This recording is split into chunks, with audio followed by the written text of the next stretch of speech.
ദൈവകരുണയുടെ സന്ദേശം ഉദ്ഘോഷിക്കാനുള്ള മഹത്തായ ദൗത്യവുമായി 20-ാം നൂറ്റാണ്ടിന്റെ ആരംഭത്തിൽ പോളണ്ടിൽ ഭൂജാതിയായ വിശുദ്ധയായിരുന്നു സിസ്റ്റർ ഫൗസ്റ്റീന കൊവാൽസ്ക. മഠത്തിനുള്ളിൽ ആരാലും ശ്രദ്ധിക്കപ്പെടാത്ത തന്റെ ദിനചര്യകൾ നിർവഹിക്കുന്നതിനിടയിൽ ദൈവം അവൾക്ക് വ്യക്തിപരമായ പല ദർശനങ്ങളും വെളിപാടുകളും നൽകിക്കൊണ്ടിരുന്നു. ദൈവകരുണ എന്ന മഹാരഹസ്യത്തെക്കുറിച്ചുള്ള ആഴമായ അറിവ് ലോകത്തിന് നൽകാനായി ദൈവം തിരഞ്ഞെടുത്ത അപ്പസ്തോലയായിരുന്നു അവൾ.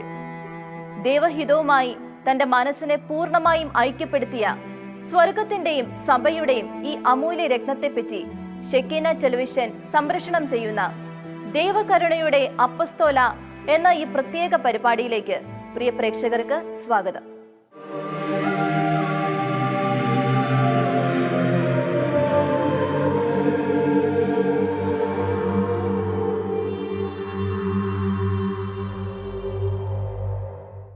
വളരെ ചെറുപ്പത്തിൽ തന്നെ തന്റെ വിളിയെപ്പറ്റിയുള്ള ആന്തരിക സ്വരങ്ങൾ തന്റെ ആത്മാവിൽ അവൾ ശ്രവിച്ചിരുന്നു.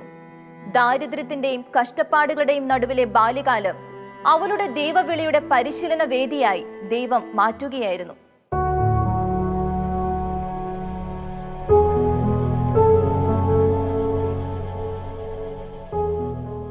വയസ്സു മുതൽ സന്യാസ ജീവിതത്തിലേക്കുള്ള ദൈവവിളിയുടെ കൃപ വളരെ വ്യക്തമായി കുഞ്ഞു ഹെലന് അനുഭവപ്പെട്ടിരുന്നു. തന്റെ ആ വിളിയെ നിരാകരിക്കാനും വിനോദങ്ങൾ കൊണ്ട് അമർച്ച ചെയ്യാനും അവൾ ശ്രമിച്ചുകൊണ്ടിരുന്നു. എന്നിട്ടും ദൈവകൃപ അവളുടെ ആത്മാവിൽ വിജയം വരിച്ചു. ഒരിക്കൽ ഒരു നൃത്തപരിപാടിയിൽ പങ്കെടുക്കുകയായിരുന്ന അവളുടെ ആത്മാവ് വളരെയധികം ഹൃദയനൊമ്പരം അനുഭവിക്കാൻ ഇടയായി. നൃത്തം ചെയ്യാൻ ആരംഭിച്ചപ്പോൾ പെട്ടെന്ന് തൻ്റെ അരികിൽ അവൾ ഈശോയെ കണ്ടു. ഈശോ അവളോട് ഇപ്രകാരം ചോദിച്ചു: എത്ര നാൾ ഞാൻ നിനക്കായി കാത്തിരിക്കും? എത്ര നാൾ നീ എന്നെ ഒഴിവാക്കും? ആ നിമിഷം തനിക്ക് ചുറ്റുമുണ്ടായിരുന്നതെല്ലാം അവളിൽ നിന്ന് മറയ്ക്കപ്പെട്ടു. ഈശോയും അവളും മാത്രമായ ആ നിമിഷങ്ങളുടെ സ്വാധീനത്തിൽ അവൾ അവിടെ നിന്നും നേരെ ദേവാലയത്തിലേക്ക് പോയി ദിവ്യകാരുണ്യ സന്നിധിയിൽ ഏറെ സമയം ചെലവഴിച്ചു. വാഴ്സോയിലേക്ക് പോകുക, അവിടെ ഒരു മഠത്തിൽ നീ പ്രവേശിക്കും. യേശുവിന്റെ ഈ വാക്കുകൾ കേട്ട ദിവസം തന്നെ ഒരു സംശയം കൂടാതെ എങ്ങോട്ടെന്നില്ലാതെ ഇറങ്ങി തിരിച്ചവളായിരുന്നു വിശുദ്ധ ഫൗസ്റ്റീന. അവളുടെ ഈ സമർപ്പണം തന്നെയാവണം പിന്നീട് ഈശോയുടെ ഹൃദയ രഹസ്യങ്ങളിൽ പങ്കുചേരാൻ അവൾക്ക് യോഗ്യത നൽകിയതും. മഠത്തിൽ പ്രവേശിക്കുക എന്ന കർത്താവിന്റെ സ്വരത്തിന് പ്രത്യുത്തരമായി അവൾ സ്വന്തം ഭവനം വിട്ട് യാത്ര തിരിച്ചു. നിരവധി സന്യാസ ഭവനങ്ങളിൽ നിന്നുണ്ടായ തിരസ്കരണത്തിന് ശേഷം 1925 ഓഗസ്റ്റ് 1 അവൾ ദൈവകരുണയുടെ മാതാവിന്റെ സഹോദരികൾ എന്ന സന്യാസിനി ഭവനത്തിന്റെ വാതിലിൽ മുട്ടി. അവൾ മനസ്സിൽ പ്രാർത്ഥിച്ചു: എന്നെ സഹായിക്കൂ, എന്നെ തനിയെ വിടരുതേ. അന്നത്തെ മദർ സുപ്പീരിയർ ആയിരുന്ന സിസ്റ്റർ മൈക്കിൾ ഈ ഭവനത്തിന്റെ നാഥനായ ഈശോയോട് തന്നെ സ്വീകരിക്കുമോ എന്ന് ചോദിക്കാൻ അവളോട് ആവശ്യപ്പെട്ടു. ചാപ്പലിൽ ചെന്ന് അവൾ നേരിട്ട് ഈശോയോട് സിസ്റ്റർ ആവശ്യപ്പെട്ടതുപോലെ ചോദിച്ചു. ഉടനെ തന്നെ അവൾ ഇപ്രകാരം ഒരു സ്വരം കേട്ടു: ഞാൻ സ്വീകരിക്കുന്നു, നീ എൻ്റെ ഹൃദയത്തിലുണ്ട്. ഫൗസ്റ്റീന മദറിനെ ഇക്കാര്യം അറിയിച്ചു. മദർ പറഞ്ഞു: അവിടുന്ന് നിന്നെ സ്വീകരിച്ചിട്ടുണ്ടെങ്കിൽ ഞാനും സ്വീകരിക്കുന്നു. ഇപ്രകാരമായിരുന്നു പിൽക്കാലത്ത് ആഗോള സഭയിൽ ദൈവകരുണയുടെ അപ്പസ്തോലയായി വണങ്ങപ്പെടാൻ ആരംഭിച്ച വിശുദ്ധ ഫൗസ്റ്റീന കൊവാൽസ്കയുടെ സഭാപ്രവേശം. ദൈവത്തോട് ഗാഢമായി ഐക്യപ്പെടുന്നതിനുള്ള നിരന്തര ശ്രമത്തിലും ആത്മാക്കളുടെ രക്ഷയ്ക്കായി യേശുവിനോടൊത്ത് സ്വയം ബലിയാകുന്നതിലും അവൾ ശ്രദ്ധ കേന്ദ്രീകരിച്ചിരുന്നു. എന്നാൽ പ്രലോഭനങ്ങളും ആത്മീയ മരവിപ്പും നിരന്തരം അവളെ പിന്തുടർന്നിരുന്നു. താൻ ആഗ്രഹിച്ചതുപോലെ പ്രാർത്ഥനയിൽ സമയം ചെലവഴിക്കാൻ സിസ്റ്റർ മരിയ ഫൗസ്റ്റീനയ്ക്ക് കഴിഞ്ഞില്ല. ഭാരിച്ച ജോലികൾക്ക് ശേഷം ദൈവ തിരുമനസ് വെളിപ്പെട്ട് കിട്ടുവാൻ അവൾ തീക്ഷ്ണമായി പ്രാർത്ഥിക്കാൻ തുടങ്ങി.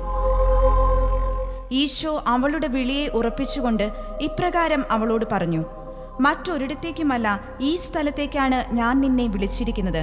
ഞാൻ നിനക്കായി ധാരാളം കൃപകൾ ഒരുക്കി വെച്ചിട്ടുണ്ട്. തൻ്റെ ആത്മാവിൽ സംഭവിച്ച എല്ലാ കാര്യങ്ങളും അവൾ തൻ്റെ കുമ്പസാരക്കാരനെ അറിയിച്ചു. അദ്ദേഹത്തിലൂടെ ദൈവ തിരുമനസ് അതുതന്നെയെന്ന് അവൾക്ക് വീണ്ടും സ്ഥിരീകരണം ലഭിച്ചു. തികഞ്ഞ സന്തോഷത്തിലും സംതൃപ്തിയിലും അവൾ തന്നെ ഭരമേൽപ്പിച്ചിരുന്ന ജോലികളിൽ പ്രാർത്ഥനാപൂർവം വ്യാപരിച്ചു.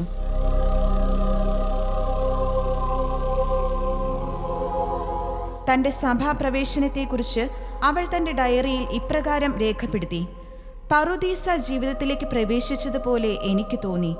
കൃതജ്ഞതയുടെ പ്രാർത്ഥന മാത്രം എൻ്റെ ഹൃദയത്തിൽ നിന്ന് ഉയർന്നുകൊണ്ടിരുന്നു. വിശുദ്ധ ഫൗസ്റ്റീനയുടെ അസാധാരണമായ മിസ്റ്റിക് ജീവിതത്തെപ്പറ്റി മനസ്സിലാക്കുന്നത് അത്ര എളുപ്പമുള്ള ഒന്നല്ല. മരണാനന്തര ജീവിതത്തെപ്പറ്റിയും നിത്യവിധിയെപ്പറ്റിയും നിർണായകങ്ങളായ പല ദർശനങ്ങളും വെളിപാടുകളും ദൈവം അവൾക്ക് നൽകി.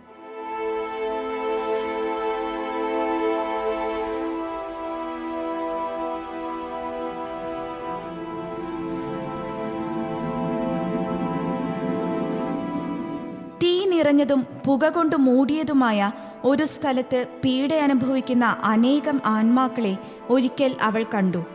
അവർ വളരെ തീക്ഷ്ണതയോടെ പ്രാർത്ഥിച്ചിരുന്നു. ദൈവത്തിനായുള്ള ദാഹമായിരുന്നു അവരുടെ ഏറ്റവും വലിയ സഹനം. പീഡ അനുഭവിക്കുന്ന ആത്മാക്കൾ അവളുടെ അടുക്കൽ പ്രാർത്ഥന അഭ്യർത്ഥനയുമായി വരുമായിരുന്നു. തൻ്റെ അന്തരാത്മാവിൽ അപ്രകാരമുള്ള ആത്മാക്കളെപ്പറ്റി അവൾ ഒരു സ്വരം കേട്ടു: എൻ്റെ കരുണ ഇതാഗ്രഹിക്കുന്നില്ല, എന്നാൽ എൻ്റെ നീതി ഇതാവശ്യപ്പെടുന്നു. താൻ എത്രമാത്രം സഹിക്കേണ്ടി വരും എന്നുള്ളത് ദൈവം അവൾക്ക് പലപ്പോഴായി മനസ്സിലാക്കി കൊടുത്തിരുന്നു. എന്നാൽ അതോടൊപ്പം ദൈവം അവളുടെ ആത്മാവിനെ കൂടുതൽ ആത്മീയ പക്വതയിലേക്കും ദൈവാശ്രയ ബോധത്തിലേക്കും നയിച്ചുകൊണ്ടിരുന്നു.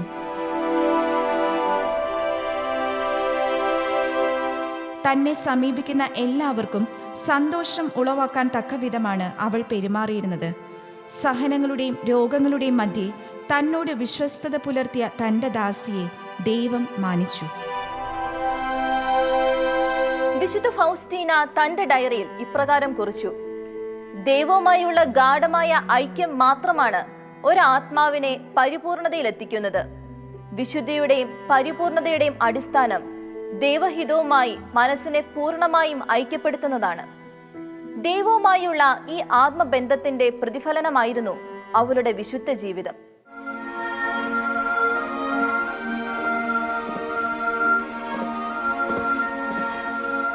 സ്വയമായി അനുഷ്ഠിച്ചിരുന്ന താപസ ജീവിതവും ക്ഷീണിപ്പിക്കുന്ന ഉപവാസങ്ങളും അവളുടെ ആരോഗ്യത്തെ സാരമായി ബാധിച്ചു. ആരോഗ്യം വീണ്ടെടുക്കാനായി സ്കോലിമോവിലേക്ക് അവളുടെ താമസം മാറ്റാൻ അധികൃതർ തീരുമാനിച്ചു.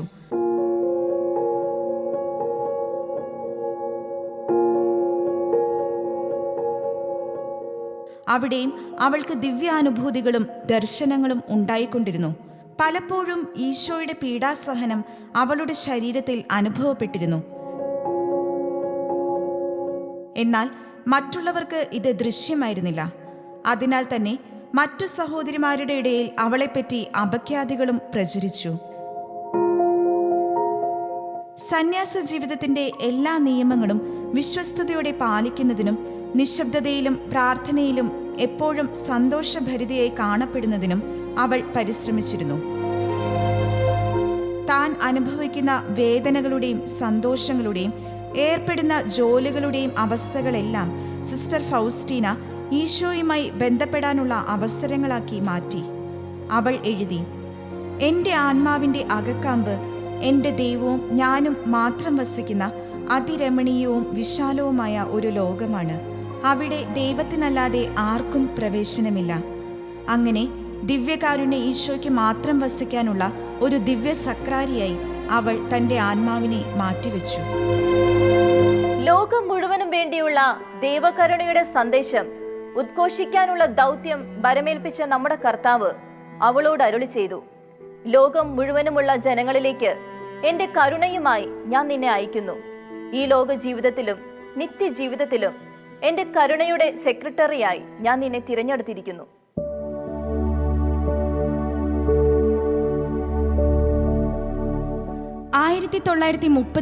ഫെബ്രുവരി 22 ദൈവകരുണയെ പറ്റിയുള്ള ശ്രേഷ്ഠവും അസാധാരണവുമായ ദർശനം വിശുദ്ധ ഫൗസ്റ്റീനയ്ക്ക് ലഭിച്ചത്. വെള്ള വസ്ത്രം ധരിച്ചായിരുന്നു ഈശോ സിസ്റ്റർ ഫൗസ്റ്റീനയ്ക്ക് പ്രത്യക്ഷനായത്. ഒരു കൈ അനുഗ്രഹിക്കുന്ന രീതിയിൽ ഉയർത്തിപ്പിടിച്ചിരുന്നു. മറ്റേ കൈ മാറിടത്തിൽ വസ്ത്രത്തെ തൊട്ടിരുന്നു.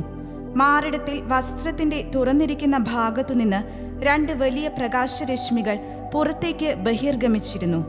ഒരെണ്ണം ചുവന്നതും മറ്റേത് മങ്ങിയതുമായിരുന്നു. അവൾ നിശബ്ദയായി കർത്താവിൽ അതീവ സന്തോഷത്തോടെ ദൃഷ്ടിയുറപ്പിച്ചു നിന്നു. ഈശോ അവളോട് പറഞ്ഞു, നീ കാണുന്നത് പോലെ ഒരു ഛായാചിത്രം ഈശോയെ, അങ്ങയിൽ ഞാൻ ശരണപ്പെടുന്നു എന്ന കയ്യൊപ്പോടെ വരയ്ക്കുക. ഈ ചിത്രം ആദ്യം നിങ്ങളുടെ ചാപ്പലിലും പിന്നീട് ലോകം മുഴുവനിലും വണങ്ങപ്പെടണമെന്ന് ഞാൻ ആഗ്രഹിക്കുന്നു. എന്നാൽ ചിത്രത്തെപ്പറ്റി അവൾക്കുണ്ടായ വെളിപാടുകൾ അവളുടെ അധികാരികൾ വിശ്വസിക്കാൻ കൂട്ടാക്കിയില്ല. തൻ്റെ ഉൾപ്രേരണകളിൽ നിന്ന് സ്വയം ഓടിയകലാൻ ശ്രമിച്ചപ്പോൾ വിധി ദിവസത്തിൽ വളരെയേറെ ആത്മാക്കൾക്ക് താൻ ഉത്തരം പറയേണ്ടി വരുമെന്ന സ്വരം അവൾ കേട്ടു. ഛായാചിത്രം വരയ്ക്കുന്നത് സംബന്ധിച്ച് ആത്മാവിൽ വളരെ ക്ലേശം അനുഭവിച്ചുകൊണ്ടിരിക്കെ സക്രാരിയിൽ നിന്ന് അവൾ വീണ്ടും ഒരു സ്വരം കേട്ടു. എൻ്റെ മകളെ, നിന്റെ സഹനങ്ങൾ അധികകാലം നീണ്ടു നിൽക്കുകയില്ല. 1934 ജൂണിൽ സിസ്റ്റർ ഫൗസ്റ്റീനയുടെ നിർദ്ദേശങ്ങൾ അനുസരിച്ച് ആർട്ടിസ്റ്റ് കാസിമിറോസ്കി കരുണയുടെ ഈശോയുടെ ചിത്രം പൂർത്തിയാക്കി. എന്നാൽ അത് കണ്ടപ്പോൾ താൻ ദർശിച്ച ഈശോയെ പോലെ ചിത്രത്തിന് സൗന്ദര്യമില്ലാതിരുന്നത് കണ്ട് സിസ്റ്റർ ഫൗസ്റ്റീന കരഞ്ഞു. വിശുദ്ധ ഫൗസ്റ്റീന ദൈവകരുണ തന്നിലൂടെ പ്രതിഫലിപ്പിക്കാൻ അതിയായി അഭിലഷിച്ചിരുന്നു. അവൾ പ്രാർത്ഥിച്ചു, ഓ യേശുവേ, അങ്ങയുടെ ദിവ്യമായ കരുണ എൻ്റെ ആത്മാവിലും ഹൃദയത്തിലും മുദ്രയായി പതിപ്പിക്കണമേ. ഈ ലോക ജീവിതത്തിലും നിത്യജീവിതത്തിലും എൻ്റെ അനന്യത ഇതായിരിക്കട്ടെ.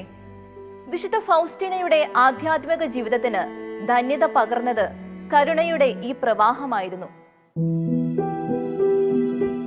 ദൈവകരുണ എന്ന വിശുദ്ധ രഹസ്യത്തെ അടുത്തറിഞ്ഞപ്പോൾ മുതൽ അവളുടെ പ്രവൃത്തികൾ ദൈവകരുണയുടെ പ്രതിഫലനങ്ങളായി മാറി. യേശുവിനോടുള്ള സ്നേഹത്താൽ പ്രേരിതയായി അവൾ കാരുണ്യ പ്രവൃത്തികൾ ചെയ്യാൻ ആരംഭിച്ചു. തൻ്റെ പ്രാർത്ഥനയും വാക്കുകളും പ്രവൃത്തികളും വഴി അവൾ നഷ്ടപ്പെട്ട ആത്മാക്കളെ ദൈവകരുണയിലേക്ക് ആകർഷിച്ചു. കരുണയുടെ അമ്മയായ പരിശുദ്ധ കന്യകാമറിയത്തോടുള്ള സവിശേഷ വണക്കത്താലും അവൾ തൻ്റെ ദൈവസ്നേഹം പ്രകടിപ്പിച്ചു. 1934 ഒക്ടോബർ 26 തോട്ടത്തിൽ വെച്ച് ചുവപ്പും മങ്ങിയതുമായ കിരണങ്ങളോടുകൂടി ഈശോയെ സിസ്റ്റർ ഫൗസ്റ്റീന വീണ്ടും ദർശിച്ചു. ലോകം മുഴുവനിലേക്കും ഈ കരുണ പ്രസരിക്കുന്നതായി അവൾക്ക് അനുഭവപ്പെട്ടു. നരകത്തെപ്പറ്റിയും വിശുദ്ധ ഫൗസ്റ്റീനയ്ക്ക് ഭീതിജനകമായ ദർശനമുണ്ടായി. നരകമില്ല എന്നും ആരും അവിടെ പോയിട്ടില്ലെന്നും ഒരാത്മാവ് ഒഴികഴിവ് പറയാതിരിക്കാനായി ദൈവം നിർദ്ദേശിച്ച പ്രകാരം അവൾ ആ ഞെട്ടിക്കുന്ന ദൃശ്യങ്ങൾ തന്റെ ഡയറിയിൽ കുറിച്ചു. അതിനുശേഷം നിത്യമായ നാശത്തിൽ അകപ്പെട്ടിരിക്കുന്ന ആത്മാക്കളുടെ രക്ഷയ്ക്ക് വേണ്ടി സ്വന്തം ജീവൻ സഹനബലിയായി അർപ്പിക്കുന്നതുവരെയും കരുണ അഭ്യസിക്കുന്നതിൽ അവൾ ഈശോയെ പിഞ്ചെന്നു. 1936 ഒക്ടോബർ 20 ദൈവകൽപ്പനയാൽ നരകത്തിന്റെ അസ്തിത്വത്തെക്കുറിച്ച് സാക്ഷ്യം നൽകാനും ആത്മാക്കളോട് അതേക്കുറിച്ച് പറഞ്ഞു കൊടുക്കുവാനുമായി സിസ്റ്റർ ഫൗസ്റ്റീന നരകം സന്ദർശിച്ചു. നരകത്തിൽ പതിച്ചിരിക്കുന്ന ആത്മാക്കളിൽ ഭൂരിഭാഗവും നരകം ഉണ്ടെന്ന് വിശ്വസിക്കാൻ മടിച്ചവരാണ് എന്ന് അവൾക്ക് ബോധ്യപ്പെട്ടു. പലതരത്തിലുള്ള പീഡനങ്ങൾ അവൾ അവിടെ കണ്ടു. ഒന്നാമത്തെ പീഡനം ദൈവം നിത്യമായി നഷ്ടപ്പെട്ടു എന്ന നിരാശയാണ്. രണ്ടാമത്തെ പീഡനം മനസ്സാക്ഷിയുടെ നിരന്തരമായ കുറ്റപ്പെടുത്തലാണ്. മൂന്നാമത്തേത് ഒരുവന്റെ ഒരിക്കലും മാറ്റമില്ലാത്ത അവസ്ഥയാണ്. നാലാമത്തേത് ആത്മാവിനെ ദഹിപ്പിച്ച് നശിപ്പിക്കാതെ അതിനെ ചൂഴ്ന്നു നിന്ന് ജ്വലിക്കുന്ന അഗ്നിയാണ്. നിത്യമായ ഇരുട്ടും ശ്വാസം മുട്ടിക്കുന്ന ഗന്ധവും സാത്താന്റെ സഹവാസവും ഭയാനകമായ നിരാശയും ശാപങ്ങളും ദൈവദൂഷണങ്ങളുമാണ് മറ്റു പീഡനങ്ങൾ. സർവശക്തനായ ദൈവം തന്നെ താങ്ങിയില്ലായിരുന്നുവെങ്കിൽ ഈ പീഡനങ്ങളുടെ ദർശനത്തിൽ തന്നെ താൻ മരിച്ചു പോകുമായിരുന്നെന്ന് അവൾ തൻ്റെ ഡയറിയിൽ കുറിച്ചു. അവൾ എഴുതി, ഓ എൻ്റെ ഈശോയെ, ഒരു ചെറിയ പാപം പോലും ചെയ്ത് ദൈവത്തെ വേദനിപ്പിക്കുന്നതിനേക്കാൾ ലോകാവസാനം വരെ അതികഠിനമായ പീഡകൾ സഹിക്കുവാൻ ഞാൻ ആഗ്രഹിക്കുന്നു. തന്നിലൂടെ ദൈവം ലോകത്തിനു നൽകാൻ നിശ്ചയിച്ച അവിടുത്തെ കരുണയുടെയും സ്നേഹത്തിന്റെയും സന്ദേശങ്ങൾ മുഴുവൻ തന്റെ ഡയറിയിൽ അവൾ എഴുതിവെച്ചു. പ്രാർത്ഥനയാലും പ്രവൃത്തികളാലും തന്റെ ചുരുങ്ങിയ ജീവിതം മുഴുവൻ ദൈവകരുണയുടെ സന്ദേശത്തിന്റെ പ്രചാരണത്തിനായി അവൾ സമർപ്പിച്ചു. ഒടുവിൽ അവളുടെ ബലിജീവിതം പൂർണ്ണത കൈവരിക്കേണ്ട നിമിഷങ്ങൾക്കായി അവൾ ഒരുങ്ങി. കുശിനിക്കാരിയായും തോട്ടക്കാരിയായും വാതിൽ കാവൽക്കാരിയായും സാധാരണവും ലളിതവുമായ ജീവിതമായിരുന്നു പൊതുദൃഷ്ടിയിൽ വിശുദ്ധ ഫൗസ്റ്റീന നയിച്ചിരുന്നത്. ഇരുണ്ട രാത്രികൾ എന്ന് വിശേഷിപ്പിക്കപ്പെട്ട ദിനങ്ങൾ, മിസ്റ്റിക്കൽ അനുഭവങ്ങൾ എല്ലാം അതീവ രഹസ്യമായി സൂക്ഷിക്കാൻ അവൾ ശ്രദ്ധിച്ചിരുന്നു. തൻ്റെ ജീവിതം പാപികൾക്ക് വേണ്ടി ഒരു ബലിയായി അവൾ സമർപ്പിച്ചു. തന്മൂലം നിരവധിയായ സഹനങ്ങളെ സന്മനസ്സോടെ അവൾ സ്വീകരിച്ചു. അവളുടെ ജീവിതത്തിൻ്റെ അന്തിമഘട്ടത്തിൽ സഹനരാത്രികളുടെ ആത്മീയ പീഡകളും ശാരീരിക രോഗങ്ങളും മൂർച്ഛിച്ചു. ദഹനേന്ദ്രിയ വ്യൂഹത്തെയും ശ്വാസകോശത്തെയും ബാധിച്ച ക്ഷയരോഗം അവളെ ഏറെ ക്ലേശിപ്പിച്ചു. മാസങ്ങൾ ചികിത്സയിൽ കഴിയേണ്ടതായി വന്നു. 1938 ഒക്ടോബർ 5 തികഞ്ഞ ആത്മീയ പക്വതയിലും വിശുദ്ധിയിലും അവൾ തൻ്റെ നാഥനിൽ നിത്യമായി ലയിച്ചു. 13 വർഷത്തെ സന്യാസ ജീവിതം നയിച്ച അവൾക്ക് മരിക്കുമ്പോൾ 33 വയസ്സ് മാത്രമേ പ്രായം ഉണ്ടായിരുന്നുള്ളൂ.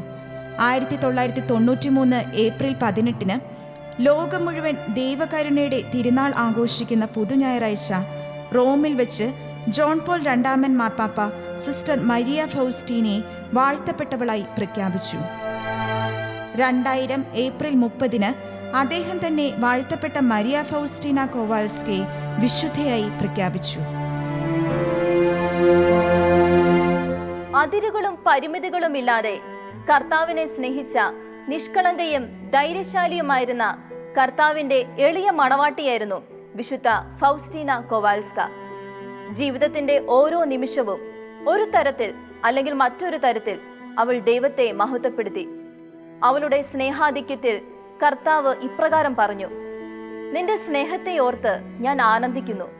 നിന്റെ നിഷ്കളങ്ക സ്നേഹം എനിക്ക് പ്രീതികരമാണ്. നിന്റെ ഹൃദയത്തിന്റെ പുതുമ എന്നെ വശീകരിക്കുന്നു. അതുകൊണ്ടാണ് മറ്റേതു സൃഷ്ടികളെക്കാൾ ഉപരിയായി ഞാൻ നീയുമായി ഒന്നായിരിക്കുന്നത്. ഇതാണ് യഥാർത്ഥ ക്രൈസ്തവ ജീവിതം. ജീവൻ നൽകിയ കർത്താവിന്റെ വേദന ഏറ്റെടുത്ത് ബലിയാക്കപ്പെട്ട ജീവിതം.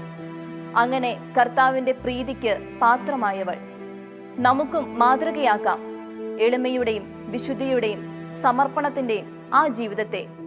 ദൈവകരുണയുടെ പ്രേക്ഷിതരായി നമുക്ക് രൂപാന്തരപ്പെടാം.